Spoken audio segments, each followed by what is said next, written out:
Welcome back, Steady Nation. You already know my name is Shamali. And my name is Marcus. If this is your first time watching and you want to learn how to maintain healthy relationships, hit that subscribe button. If this is not your first time watching, it's about time you hit it.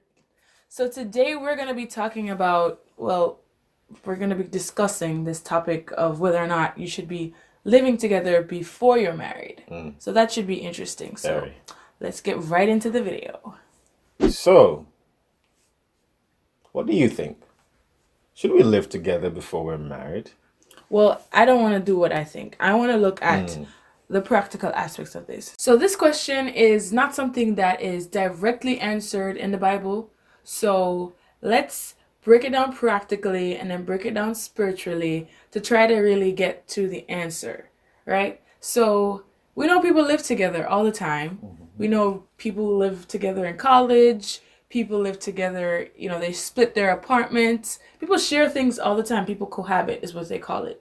So why is it any different when you're dating? Like, there's so many benefits to living together. You can split your rent. You can split your responsibilities. You can split the groceries. You can split, I don't even know. But the point is you're sharing everything together. So it makes life a lot easier. Yeah, it takes some level of burden off of you. Yeah, and it's convenient. Yeah. And you always have a friend. So like, there's so many benefits to living together. But like, why is it such a problem when you're dating? I think, that when you're dating, it takes a different level of, there is a different level of emotional attachment, whereas if you just know this person and this person is a friend and you're just trying to help this person out, that the emotional attachment is not all the way up here versus that friendship being about here, right? So with that emotional attachment and the attraction that you have for that person, the partner, I think where, it gets dangerous is when you guys are in the same space and that person is, going to take a shower and they may come out of their room in a towel, then it's like, man, I'm attracted to this girl. We know this, but I gotta fight this urge. And sometimes this is a natural biological response to seeing someone that you're attracted to. But I'm committed to my commitment. I'm committed to my celibacy. But I would appreciate that temptation to that urge and be able to fight off that temptation. As a Christian, mercy. I am more solid. Okay, so when you say, all right. Oh yeah. When some girl says that my man is faithful. He never cheated on me. He won't cheat on me. All that. And the friend will be like, you don't know. Until that girl comes over and be like, whoa, hey. Your wife's not here. Oh, no, she's not. And I've been wanting to, do everything you like. Yeah. And you won't know until he's faithful, until that girl comes over and just... Get thee behind me, Satan. Right. And to see how he responds, he has to be in a situation that triggers that desire in him before you can say, wow, he's truly faithful because he resisted temptation. There's a difference. So when you live together, I'm not truly celibate until I have been exposed to this temptation and I'm like, listen, I am strong in my faith. I can do this and get thee behind me, Satan. There's this saying that says, don't tempt the devil, right? So y'all are going to tell me that, all right, let me go here first. Let me ask this question, right? Do you think that there's a difference with the thing just happening to you versus you putting yourself in the space, in the place, in that position for that thing to happen to you? Like you just said, you won't know if your man is faithful until that girl comes up to him and the right person comes up to him and tempt him. But that's different than your man going to a club, going to the corner where he knows, you know, girls hang out, or or he goes to a house where he knows that there's this chick there that he's so much attracted to, and he may just, like, all right, I'ma just go over here, and see this girl. But he's that thinking there's about a difference. the girl. You said that there's some chick I mean, there he that can think already... about the girl. It doesn't mean that he's cheating, right? Because What is he thinking about the girl? They're holding hands and... so that, but I'm saying, let's not assume that he's cheating about the girl. We're speaking of this hypothetical situation. Hypothetical girl that he's already thinking about. He's thinking about, but in what way? He may be thinking about her like, oh man, she's attractive. That's not a sin, right? Okay. Because it is okay for you to see someone and think that they're attractive. Like, oh, you look good. Wow. All right. God is amazing, versus, Wait, what? yeah. So hold on, man. You out there looking at girls and saying, wow, that booty. God is amazing to create this. You see, now you're putting... I ain't saying that booty. At? I'm just saying, listen, I'm not saying that booty. I'm just saying, like, the person is just gorgeous. Like, wow. God is amazing. Listen, yes, God has created this fine being. I'm appreciative of God's, what would you call it? His ability to design such beautiful creatures. You know what I'm saying? Like you, baby. Like God did well. I would like all women and wives to comment down below what you feel about that statement. Hey, y'all do it. Some of y'all do that. So what do we do? Y'all look at some men. Like I be seeing eyes on me, but y'all look at men and y'all say, he's fine. Wow. No, that's not okay. But my point was, right? My point was that there's a difference with putting yourself in danger versus danger coming after you, if you get what I'm saying. Right? Like, for example, are you going to go to say you are trying to get over a drug habit, right? Or you were an alcoholic, right? And you're trying to get over this. There's a difference with you being at home and there's the temptation of going out there to buy it versus you living in a bar where there is alcohol around you. There's a difference there, right? Yeah, I mean, listen, the temptation is the temptation, right? Whether the temptation is the temptation. But when it's readily there to just grab, it's different. You being at home but without people, it, but people go it's harder for you to... Excuse me. All right. Excuse me. So people go to their boyfriend's house or their girlfriend's house all the time.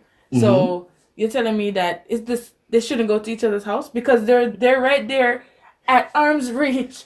Here's the thing.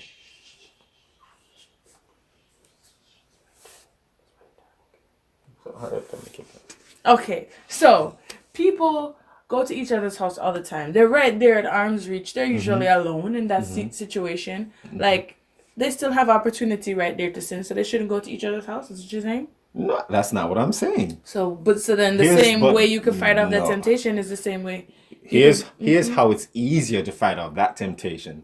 You have your own apartment that you can go back to, right? Listen, honey, listen, this we've made this commitment to be celibate for such and such a time, and right now I'm feeling that burning, so I'm just gonna go home. All right, I'll see you. Okay, so living together, later. The only issue right now, well, is period. Is it the only issue? Is the only issue sex then? When people living together, they would have sex. Is that the only issue? I'm not okay. It's just that you're putting yourself you're placing yourself in fire, basically. So is that just the only issue though? Is that the only with thing? living together? Yeah. So you can live together because as long as we weren't attracted to each other and we weren't. So heterosexual people of different genders can live together, and as long as they're not attracted to each other, they can live together and everything is fine. I believe so. Well, I mean, if you're not a spiritual person and you're just committed to being celibate, then yeah, that's the only issue. But if you are a spiritual person, say for example you're a Christian, right? There are passages in the Bible that speak on, you know, shunning the very appearance of evil, right? Because as Christians, it is our belief that we should wait until marriage before we live together or even have sex with. Pause. Where does it say that? What does it say that we can't live together? Does the Bible? I don't think the Bible talks about anything about living together. Okay. In Genesis, this passage in Genesis, I read it, and it said, "Therefore, a man shall leave his father and his mother, and cleave to his wife." Right? And I looked up the meaning cleave, and it meant be joined to his wife. Right? So You're not supposed to leave your parents' house until you find a wife and a husband? well, let's look at with this. We have to look at the difference in with the time we're in, right? Back then, it is possible that they were living with their mother and father, and I mean there are some men who are still living with their parents right now, because that is what works best for them financially, right? And until they find a partner, where they can share that load in marriage, then they can, So you have to get be out on married. their own. You have to be married to live together?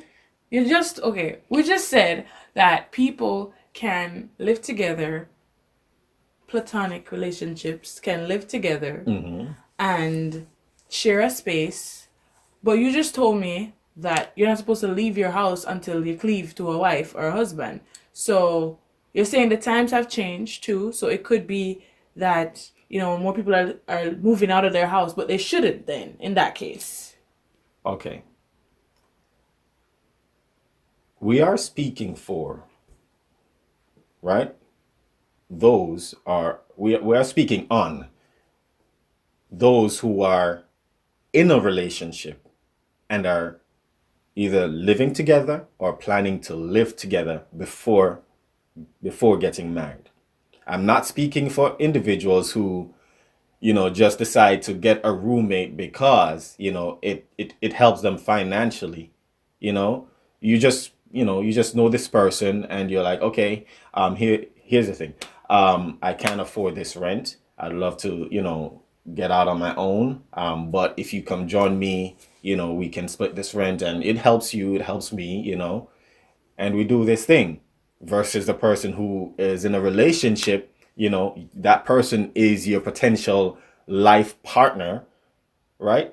And if you are a Christian, as I said, then the principles that you are governed by does not allow you to have sex with this person before marriage or live with this person before marriage, based on what I believe Genesis is saying. And we'll put that passage here.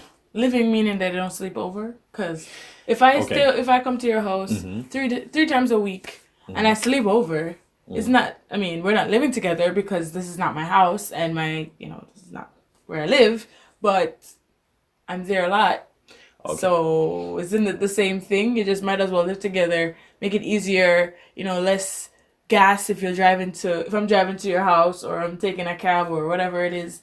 It saves us money in the long term, It does, but now we're on the spiritual side. We have to be careful, like I said, shun the very appearance of evil. I spoke about that, right? I mentioned that. So now let me kind of go into that a little bit more. When you call yourself a Christian, right? And there are individuals out there who have some information on how Christians are supposedly supposed to be living, right? When they see and they know and they've heard or know that a Christian should not be living together with someone, with their girlfriend or their boyfriend, unless they're married. When they see that there's an appearance of evil there, because to them you are going against what you are you profess, right? and also the sex factor, because a lot of people believe that if you like each other, if you love each other, and you are living together, that attraction that is there is gonna lead to sex or sexual intercourse. Bro, if you're living together with another person that's not like a man is living with a woman, you automatically think they're doing something, regardless of if they're in a relationship. Which is true. That is Regardless. true. So can you imagine knowing that you like that person? You know what I'm saying? So it's important for us as Christians to be careful of what we are showing to, individuals out there, especially given that our duty, our duty is to show Christ to others. So what should people be doing? We need to know what people should be doing. Well, you're saying they shouldn't be living together, right? So how do we figure this out in this century? Because it's expensive to live. That is so true. To live it's separately. It is true. And I'm not gonna bash anyone who's trying to help out their partner. I'm not gonna bash you, because you are doing a good thing. You are doing a good thing, but there's a passage that also said that don't let your good be evil spoken of. Right? So you might be doing this to help your partner out. Like, okay, all right, I see that you're struggling over here to make ends meet. So why don't you move in with me? I'll help you out with these things. And, Live from in there, separate rooms, you have separate beds. hey, right. I mean, it would be good for him to do that, right? It would be good for them to do that. And it's not possible? I'm not saying it's not possible. Okay. But then we go back to the appearance of evil. I get it spiritually, but someone actually told me this.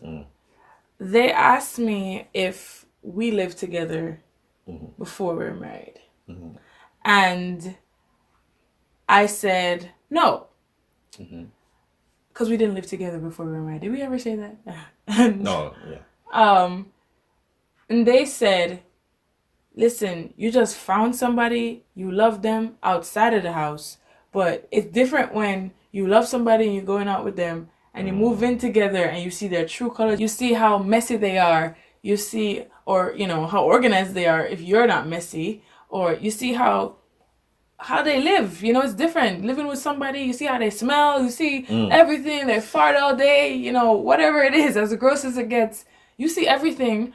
And people are saying, the person was saying that, you got to try before you buy. You can't just commit to a whole person and everything that comes with them without knowing who they are and what's really coming to the table. Because that's how people get divorced. That's the argument that, you love the person outside and you marry them and then you realize it's a different person.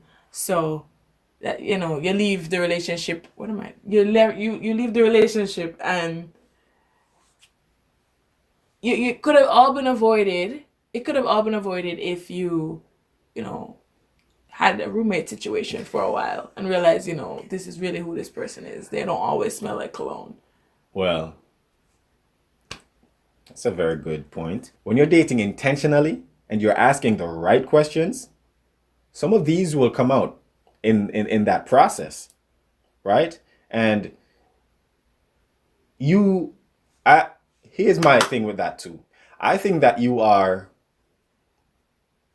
running away from, to have that thought is to run away from the challenges that might come up. Yes, your likes and your dislikes, and if you see something, then you're going to have an issue with that. And like I said, the dating process should help with that.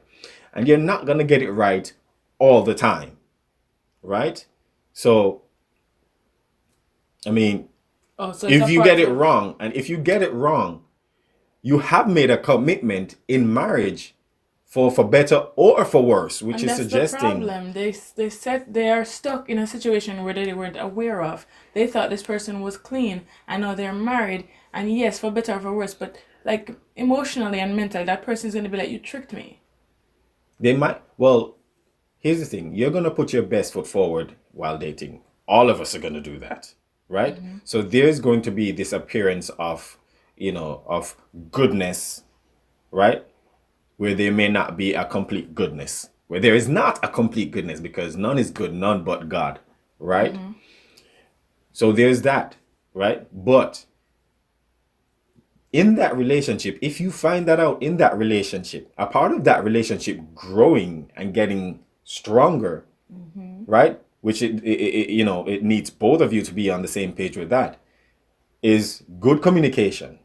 You let them know, when we were dating, I saw this about you, and I really loved that about you.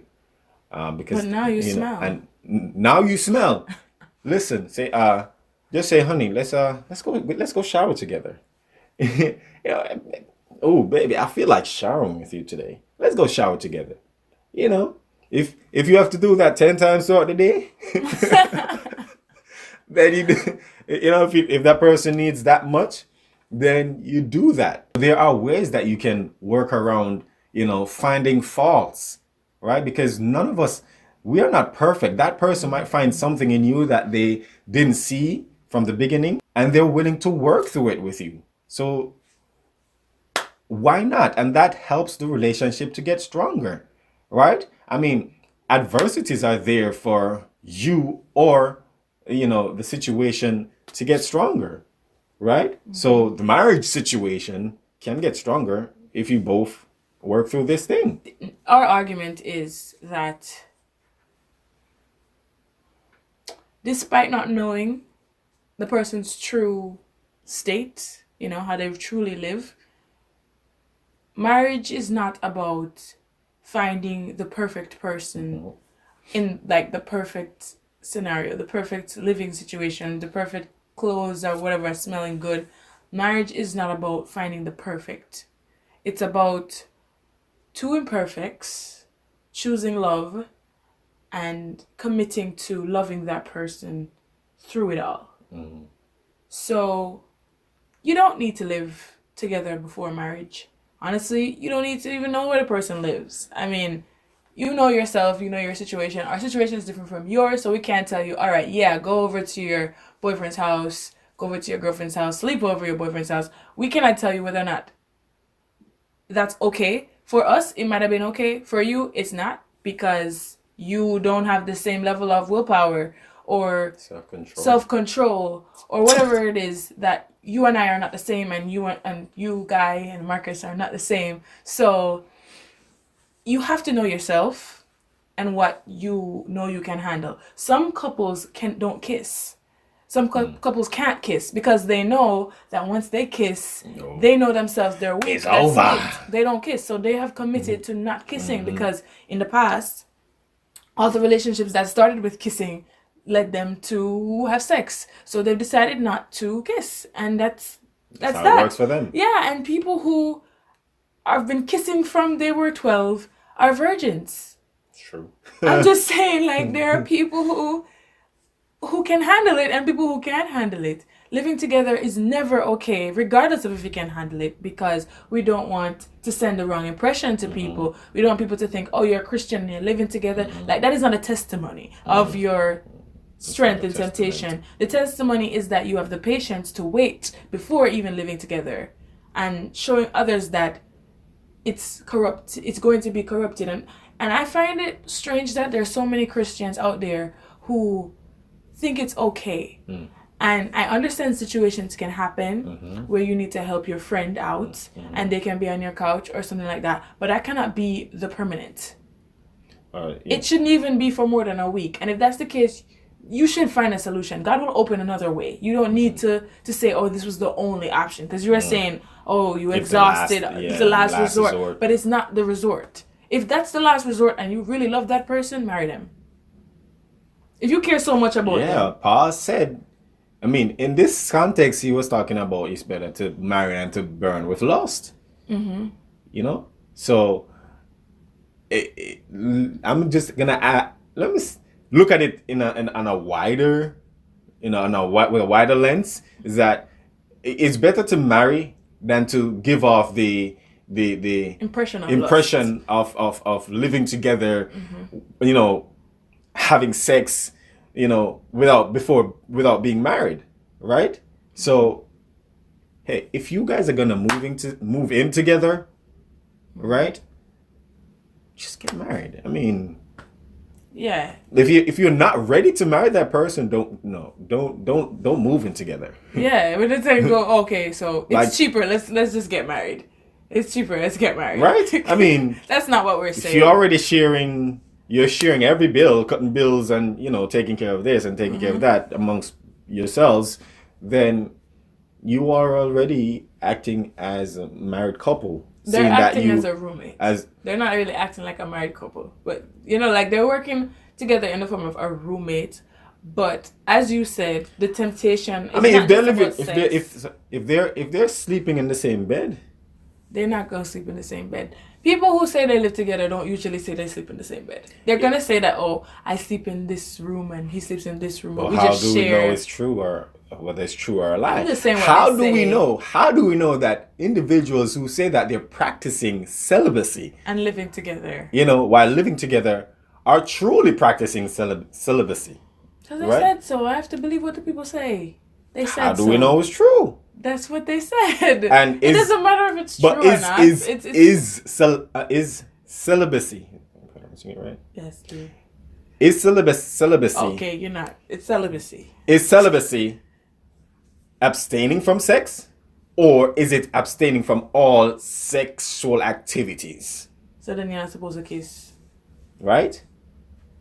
Don't say that then. Celibacy is not abstaining from all sexual activities. But is that what your goal is? No, Kissing is not It's sexual? not necessarily a sexual activity. It's can be an intimate response. It can be an intimate response to how you feel, how that person makes you feel. All right, I guess so, because somebody let me tell you who it was. Judas kissed Jesus On the cheek. on the cheek. So I guess cheek. kissing is. I think it's or was on the neck. somewhere. So we need to get that info. But he did kiss him. So I guess kissing is not entirely like. And you greet each other with kiss, a holy kiss. So, you can greet with a holy kiss. So kissing is not sexual. Yeah, Got it.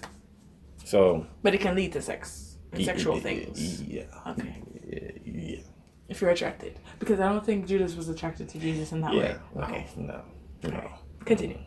So yeah, I think I've exhausted my points. So you see, it is okay to help someone, but if it is going to become a stumbling block for someone out there, you shouldn't do it. Hence, do not let your good be evil spoken of, or shun the very appearance of evil. All right? So, whatever you do, just find a different way. Don't live together. Whatever you do, just pray to God. God will provide. To just provide a different way, a different solution. And while it if it is true that you guys are whoever decides to live together and are actually celibate. Yeah, it's commendable. But you can definitely stop doing that too. You can move out of that house right now. Like, it's not over because you've already decided to live together. So think about that before you decide to go live together with your partner before marriage. Well, we thank you guys so much for tuning in. We hope that you found something that was helpful to you guys. If you have any thoughts, anything that you'd like to add, please leave it in the comments below. Or email us if you don't want everybody else to know what you're asking or saying at keepongoingsteady@gmail.com. Yes. Well, that's it for now. Until next time, keep going steady.